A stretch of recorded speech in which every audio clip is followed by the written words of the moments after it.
कथित शराब घोटाले में अपनी गिरफ्तारी को चैलेंज करने वाली अरविंद केजरीवाल की याचिका पर आज सुप्रीम कोर्ट में सुनवाई होगी। शुक्रवार का दिन तय किया गया जब सुनवाई होनी है और ये आपको हम बता दें कि मूल याचिका जो है वो ये कहती है कि इस पूरे मामले में जो गिरफ्तारी की गई है अरविंद केजरीवाल की वो गलत की गई है। इसको लेकर पिछली कई तारीख से लगातार बहस चल रही थी। इस दौरान जो अंतरिम जमानत है उसको देने को लेकर सुप्रीम कोर्ट ने कहा कि आप दोनों ही पक्ष मंगलवार को इसकी तैयारी करके आइए।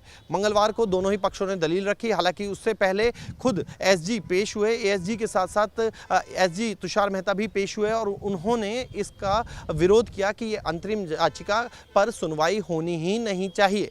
जो अंतरिम जमानत दी जानी है इसकी सुनवाई को किया ही नहीं जाना चाहिए। उसके लिए उन्होंने कहा कि किसान जो होता है वो भी अपनी फसल काटने के लिए क्या समय मांगता है, उसके लिए तो वो भी ज़रूरी है। और अगर कोई किराना दुकानदार है तो उसके लिए तो दुकान खोलना भी ज़रूरी है। ऐसे में 5000 नेता हैं जो कि जेल में हैं। अगर वो तमाम चुनाव के लिए समय मांगेंगे तो फिर एक गलत नियति तय होगी। इसी को लेकर सुप्रीम कोर्ट ने कहा कि ये 5 साल बाद आने वाला आम चुनाव है। ये चुनाव रोज नहीं आता। ये जो जिस तरीके का समय है इसको देखते हुए ये अंतरिम जमानत की बात की जा रही है, अन्यथा अंतरिम जमानत की बात की भी नहीं जाती।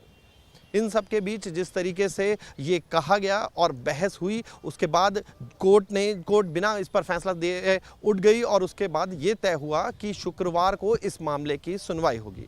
अब इस मामले में आज क्या क्या हो सकता है ये हम आपको बताते हैं।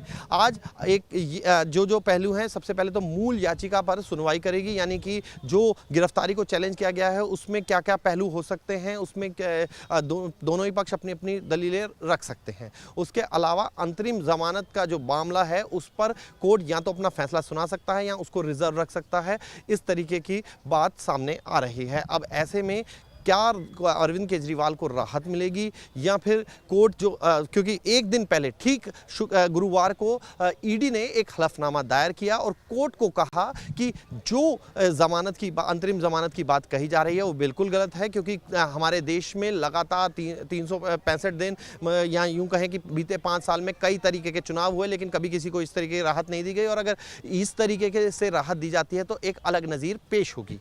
तो इसी को देखते हुए आम आदमी पार्टी ने भी इस एफिडेविट का विरोध किया है, हलफनामे का विरोध किया है। उनकी लीगल सेल का ये कहना है कि इस तरीके से कोई एफिडेविट जो है वो नहीं दिया जा सकता।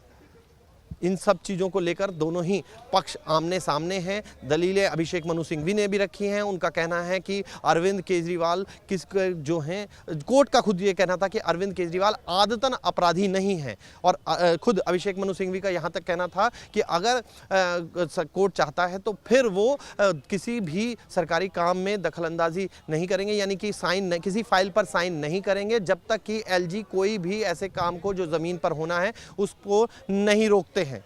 यानी कि अपनी दोनों ही पक्षों की तरफ से जो दलीलें हैं रख दी गई हैं। ज़मानत क्यों दी जाए, अंतरिम राहत क्यों दी जाए, क्योंकि बार बार ये कहा गया कि मुख्यमंत्री अरविंद केजरीवाल 2 राज्यों में सरकारें हैं और जिस तरीके से अरविंद केजरीवाल प्रचार के लिए महत्वपूर्ण हैं पार्टी के लिए, उसको देखते हुए ये ज़मानत की एक तरीके से ज़मानत मिलनी चाहिए।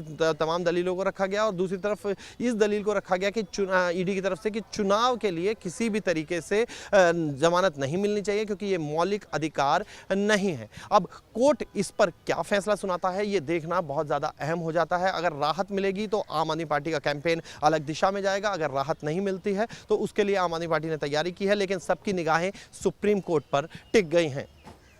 वीडियो जर्नलिस्ट राकेश रावत के साथ मोहित बख्शी, न्यूज़ नेशन, दिल्ली।